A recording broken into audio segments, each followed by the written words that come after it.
السلام عليكم ورحمة الله تعالى وبركاته، والصلاة والسلام على أشرف المرسلين. دائما معكم حلويات تيمة بوصفة جديدة. كنتمنى تكونوا بخير وعلى خير، ويلقاكم هذا الفيديو بأحسن الأحوال. اليوم إن شاء الله كيف ما غتشاهدوا معايا غادي نشارك معكم بليغات باللوز بشكل جميل وهائل. البليغات اللي ساهلين في الخدمة ديالهم، كتحضروهم في وقت سريع. وهانتوما كتشوفوا معايا البليغات كيفاش كيبان الشكل ديالهم، بليغات اللي واعرين في الحطه ديالهم وفي المذاق ديالهم. يا سلام كيجيو بنان ولذاذ. كنتمنى تتبعوا الفيديو حتى الاخير. الى عجبكم بارطاجيوه مع الاهل والاحباب والاصدقاء ديالكم كي تعم الفائده، وما تنسونيش بتعليقكم اللي دائما كيفرحوني وكيشجعوني وكيخلوني نشارك معكم كل ما هو جديد في عالم الحلويات. وغادي نمشيو باش نحضروا الوصفه ديالنا. اول حاجه كنبداو بها هو اللوز. خديت هنا كيلو ديال اللوز، خويت عليه ماء مغلي، غطيته خليته 5 ديال الدقائق، فسختو، نشرته واحد الساعتين، طحنته مع 400 غرام ديال سنيده. من بعد ما طحنت اللوز ديالي عبرت منه 750 غرام، يعني كيلو الا ربع ديال العقده. غادي نضيف عليها معلقه ديال الزبده، وتكون ممتازه، يعني الزبده ديال العبار او زبده حيوانيه. وغادي نضيف معلقه ديال الجليكوز غيخليكم تحصلوا على عقده اللي كتجي معلكه. صافي هنا كما كتشوفوا معايا غادي نضيف مزهر حتى هو كيخصو يكون ممتاز، وهو هذا كما كتشوفوا معايا. هذا باش تنخدم غادي نضيف واحد شويه ديال المزهر، ونبدا كندلك في العقده ديالي.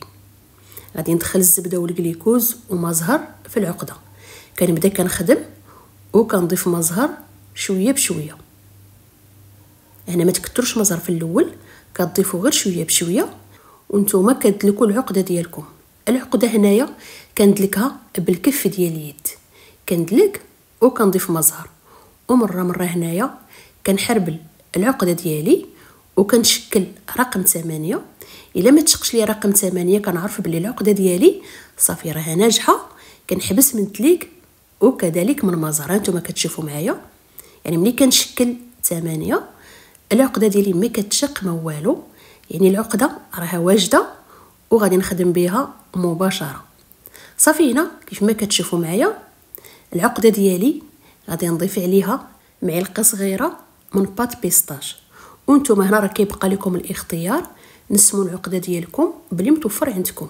تقدروا تضيفوا معلقه صغيره ديال البخاليني، تقدروا ديروا النكهات، يعني ديروا النكهه ديال البيستاش او النكهه ديال البخاليني او النكهه ديال الفاني. انتم هنا كتنسموا باللي بغيتوا على حسب المتوفر عندكم في البيت. انا متوفره عندي بات بيستاش، هادشي اللي ضفت منها معلقه صغيره. صافي هنا كما كتشوفوا غادي ندخل بات بيستاش في العقده ديالي. وهي هنايا من بعد ما دخلت بات بيستاش في العقده كنخليها جانبا. وهنا كنجيب الكنافه. انا عندي هنايا نص كيلو ديال الكنافه او 500 غرام ديال الكنافه، ولكن ما غاديش نخدم بها كلها. هنا الكنافه غادي ناخذ منها القياس اللي بغيت وغادي نرجعها للمجمد. الكنافه دائما كنحتفظوا بها في المجمد، ما تخليوهاش في الثلاجه. الا بقاتي في الثلاجه عاديه او لا بقات على برا راه كتقسح وتبدا كتفرتت، يعني ضروري كتحطوها في المجمد. صافي هنا كما كتشوفوا معايا قسمت الكنافه اللي عندي. انا خديت هنا تقريبا 250 غرام ديال الكنافه. غادي نقطع الكنافه بالمقص. وهنا الا كانوا عندكم البقايا ديال الكنافه اللي كيشطوا لكم غادي تخدموا بهم. صافي هنا كيف ما كتشوفوا معايا كنقطع الكنافه. وهنا من بعد ما قطعتها نتوما كتشوفوا معايا غادي نوضع الكنافه ديالي في مقيله. وهنا ما كندهنها لا بزبده لا زيت لا حتى حاجه، كنوضعها مباشره في مقيله كما كتشوفوا معايا. كنشال عليها عافيه تكون مهيله، ونبدا كنحرك في الكنافه ديالي، يعني ما كنزقاش من تحرك والعافيه كتكون مهيله. وهنا كتحمروها في مقله اللي كتكون ثقيله، ما تكونش خفيفه باش ما تحرقش لكم. كنبدا كنحرك في الكنافه ديالي حتى كتحمر. وكما قلت لكم هنا الا كان عندكم البقايا ديال الكنافه خدموا بهم، يعني الا كنتو خدمتوا بالكنافه وشرط لكم سواء كانت خضراء او لا محمره راه كتخدموا بها. الا كانت محمره ما كتحتاجوش تحمروها، كتخدموا بها مباشره، والا كانت خضراء راه كتحمروها. وهنا كما قلت لكم ما كديروا لا زبده لا زيت لا والو، كتحمروها وهي ناشفه يعني كيف ما كتشوفوا معايا. كنبدا نحرك في الكنافه ديالي حتى كتحمر بهذا الشكل هذا نتوما كتشوفوا. صافي هنا الكنافه ديالي تحمرات، غادي نطفي عليها، كنوضعها في بول وكنخليها جانبا. نتوما كتشوفوا معايا الكنافه محمره، غادي نخليها جانبا وغادي نمشيو نحربلو العقده ديالنا. هنا كما كتشوفوا غادي نشكل حرابل. كنبدا بالحربول الاول. هنا كما كتشوفوا معايا كنحربل العقده ديالي بلا ما ندهن سطح العمل او لا نخدم فوق من بلاستيكه او لا سيلبات، يعني العقده راها ناجحه. كما كتجمعوا العقده ديالكم كتخدموا بها مباشره. صافي هنا كيف ما كتشوفوا معايا من بعد ما حربلت الحربول الاول غادي نعاود نحربل الحربول الثاني، وكنشد العبار بالحربول الاول باش كنعطيهم نفس العبار ونفس القياس. غادي نحربل الحربول الثاني كيف ما كتشوفوا معايا. انتما راه كتبان لكم العقده راه ما كتلصق ما والو، عقده ناجحه 100%. صافي غادي نحربل العقده ديالي بنفس الطريقه. صافي هنا كما كتشوفوا معايا من بعد ما حربلت العقده ديالي كلها هي وحصلت على 6 ديال الحرابل، غنبدا بالحربول الاول.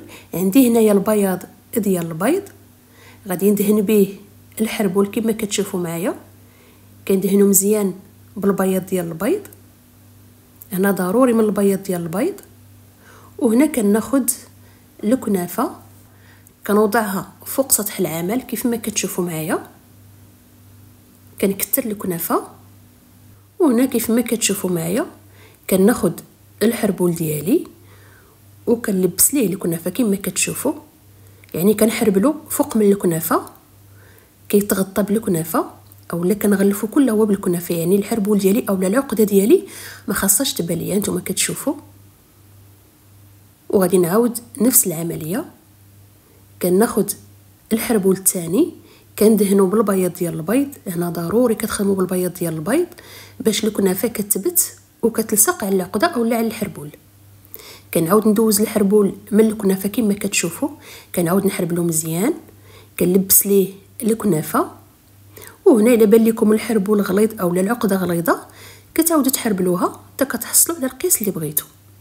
كنعاود ندهن الحربول الثالث بنفس الطريقه وكندوزو من الكنافه اولا كنلبس ليه وكنغلفو بالكنافه مزيان. انا كما قلت لكم العقده ما خصهاش تبان لينا، العقده كنغطيوها كلها هي. صافي غنبقى غادا بنفس العمليه حتى كنكمل الحرابل كلهما اللي عندي. صافي هنا من بعد ما دوزت الحرابل كلهما من الكنافه غادي نشكلوا البليغات. بالنسبه للتزيين ديال البليغات غادي نحتاجوا اللوز يكون محمر، وغادي نحتاجوا كذلك البيض ديال البيض، وغنحتاجوا الكنافه المحمره، الكنافه اللي كتشيط لينا كنعاودوا نخدموا بها. صافي هنا كيف ما كتشوفوا معايا كنبدا بالحربول الاول، كنقطع هاد الرويس ديال الحربول اولا الجنب ديال الحربول، وكنبدا غادا كنقطع بشكل مايل كيف ما كتشوفوا معايا، وكنشد العبار ديالي باش كنعطيهم نفس العبار ونفس القياس. نتوما كتشوفوا معايا كنقطع وكنبدا غادا. وهنا مره كنمسح الموس لان الموس كتلصق لنا فيه العقده، وكل مره كنمسحو. انتما كتشوفوا انا هنا كنحاول نعطيهم نفس العبار اولا نفس الطول باش كيجوني قد قد. كنبدا بالبليغه الاولى كيف ما كتشوفوا معايا، كنحط العقده ديالي وكنبدا كنشكل البليغه بهذا الشكل هذا. بليغه سهله ما صعيبه ما والو، قطعوا لي الحرابل بشكل مايل باش كتحصلوا على شكل البليغه. ها نتوما كتشوفوا معايا بليغه سهله وبسيطه ورقيه في نفس الوقت. نتوما كتشوفوا معايا ما صعيبه ما والو. صافي هنا من بعد ما كنشكل البليغه كنقادها وانتوما كتشوفوا الشكل ديالها. صراحه كتبان واعره كتبان زوينه بلا تزيين بلا حتى حاجه، كتقدروا تخليوها غير بحال هكا. صافي هنا كما كتشوفوا معايا كندوز البيض ديال البيض فوق من البليغه، انتما كتشوفوا معايا، وكنعاود ندوز البليغه ديالي من الكنافه. انتما كتشوفوا معايا الشكل ديال الكنافه كيبان هائل كيبان زوين.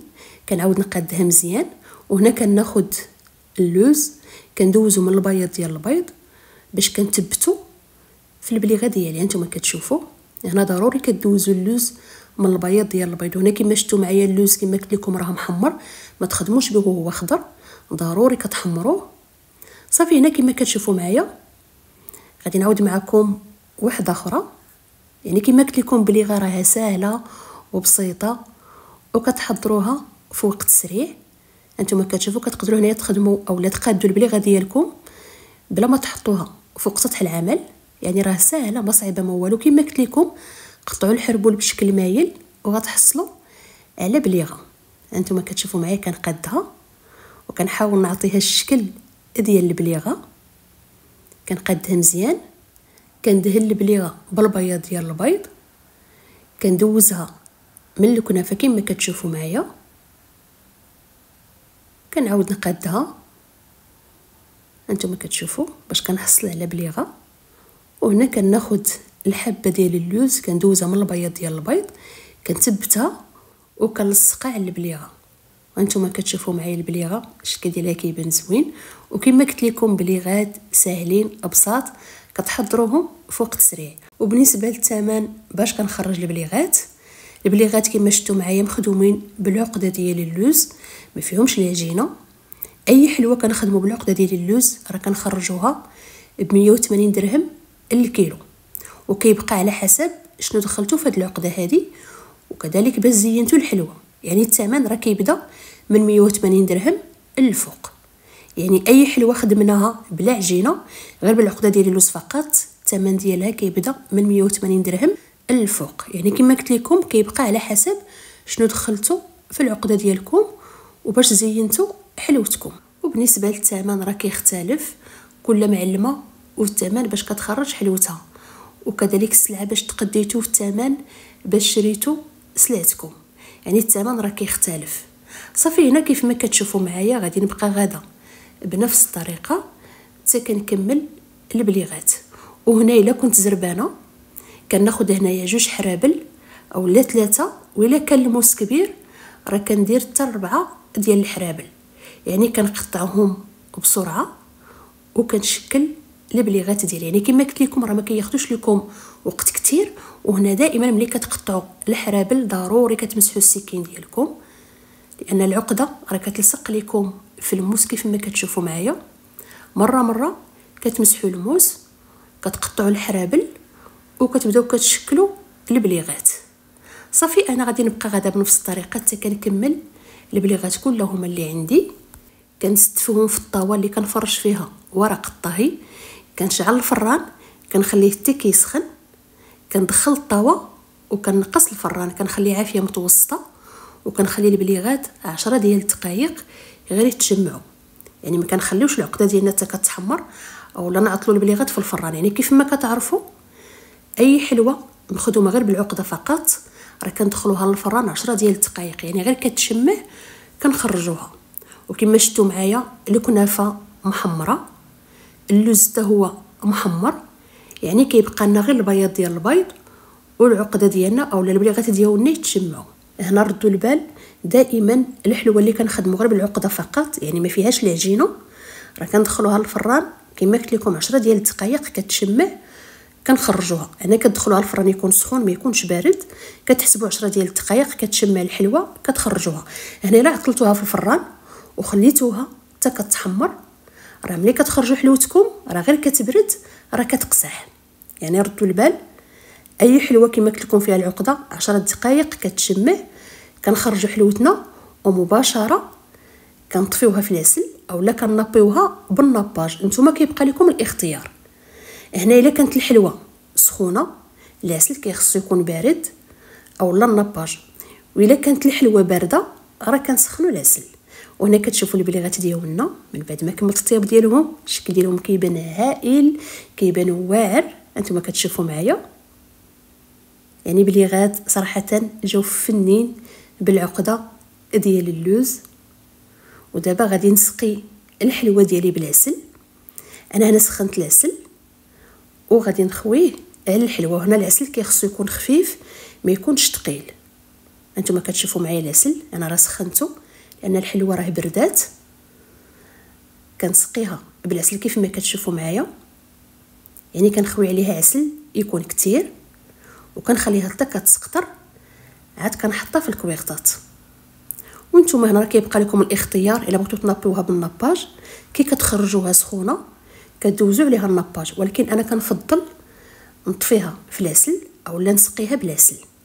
وهانتوما كتشوفوا البليغات من بعد ما عسلتهم، هذا هو الشكل ديالهم. البليغات جاو واعرين، شكلهم جميل وهائل.